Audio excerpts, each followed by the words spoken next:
UFC BJJ is the future, and it might not be the whole future, but I do think it's going to be a big part of the future of the sport. Today was the 8th and final episode of UFC BJJ Road to the Title, and we're going to get to the highlights and the recap in just a minute. But first, I want to talk about the show / the promotion / the UFC's involvement in Jiu Jitsu just for a quick second. I do believe the UFC, if they want to, can be a driving force for good in the world of Jiu Jitsu. They have the infrastructure, they have the budget, and they have the knowledge of how to run a fight promotion.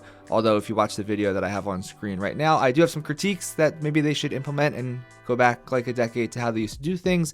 But however, they have the resources to push jiu-jitsu. UFC BJJ Road to the Title was really good. I've talked over the last 8 videos over the course of 8 days about all the things I liked about it and the things that it reminded me of The Ultimate Fighter and how they were smart to bring some of those things over. And I think the show was done really, really well. I really hope that they do it again with more weight classes. And the biggest compliment that I can give to a show like this is that I enjoyed watching it every single day. I'm looking forward to hopefully there being more, and I hope they make more episodes of this. And financially for the UFC, it makes sense to continue doing this. The first 2 episodes of this show from a week ago have over 1 million views each. They each have more views than Dana White announcing the Jon Jones retirement. And CJI has about 2 million views right now since it was first streamed about a year ago. And I think we correctly view CJI as a huge success, and this show is putting the same amount of eyeballs on for episodes that air in the middle of the day during the week with not as much promotion as I would have liked to have seen. Now, I was far from the only person pointing out that the UFC, let's say,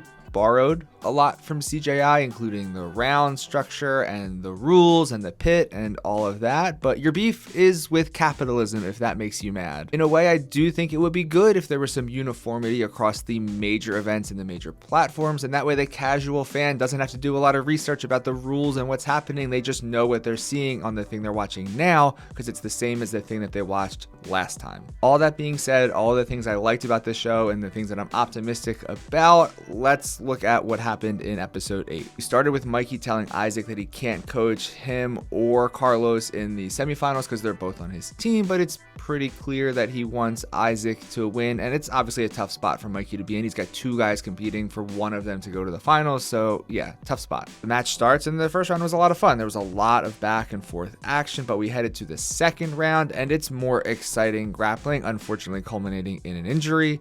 Carlos locks up a super deep armbar, and Isaac is trying to tough it out and fight as hard as he can, but the elbow pops out and the match is over. Obviously, Carlos was upset that Isaac got hurt, but he did what he's supposed to do. He fought until the end, until the referee said stop, and it's obviously terrible that Isaac got hurt, but he didn't tap, and that's what can happen in jiu-jitsu. When you don't tap, your arm can pop out because that's what the sport is, and you never want to see someone hurt, but I don't think that Carlos did anything wrong. But it was an exciting match, and Carlos is on to the finals against Danilo Moreira, both from Team Musumeci. And now we're on to the second match, Andy Varela versus Davis Asari. Andy Varela is a lot of fun to watch, Davis is a lot of fun to watch, and they've competed against each other, so I had a lot of high hopes coming into this match. The match starts, a big pull from Davis, and Andy is talking shit to him, which, you know, I think that's fun. They were in Davis's close guard for a long time, and I'm a guy who loves close guard, so this was a lot of fun for me to see 2 guys who are really high level playing in a position that I really, really like for a long time. This was a lot of fun for me to watch, even though I know some people hate close guard.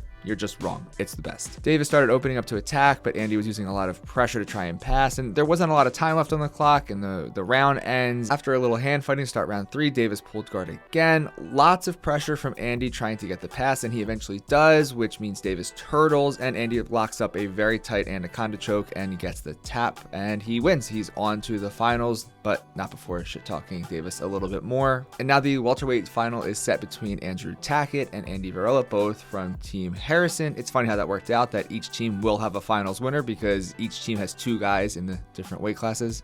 Is that funny? I don't know. But in the finals, we are also going to get Mikey versus Harrison, which I think Mikey is going to win that match, but I think it would be pretty cool if Harrison pulled off a big upset. I liked him more on this show than I thought I would, but to be fair, I didn't know that much about him, which again, some people had a criticism of the show that, you know, why did we pick Mikey and Harrison? So I kind of hope Harrison shuts some people up and wins the match against Mikey, but I just don't know how it's going to play out like that. As for me, I'm going to take a 1-day break from making videos because the finals will happen on Wednesday, June 25th, and today is Monday. So break on Tuesday for me, and then I hope we will all be back together on either late Wednesday night or early Thursday morning for me to do a recap and highlights and all of that from the finals. This has been a very fun 8 days for me making these videos and doing these recaps. I hope you have enjoyed them. If you have not already, please hit that subscribe button and like the video. I will hopefully see you in a few days for the recap of the finals. Thanks so much for watching.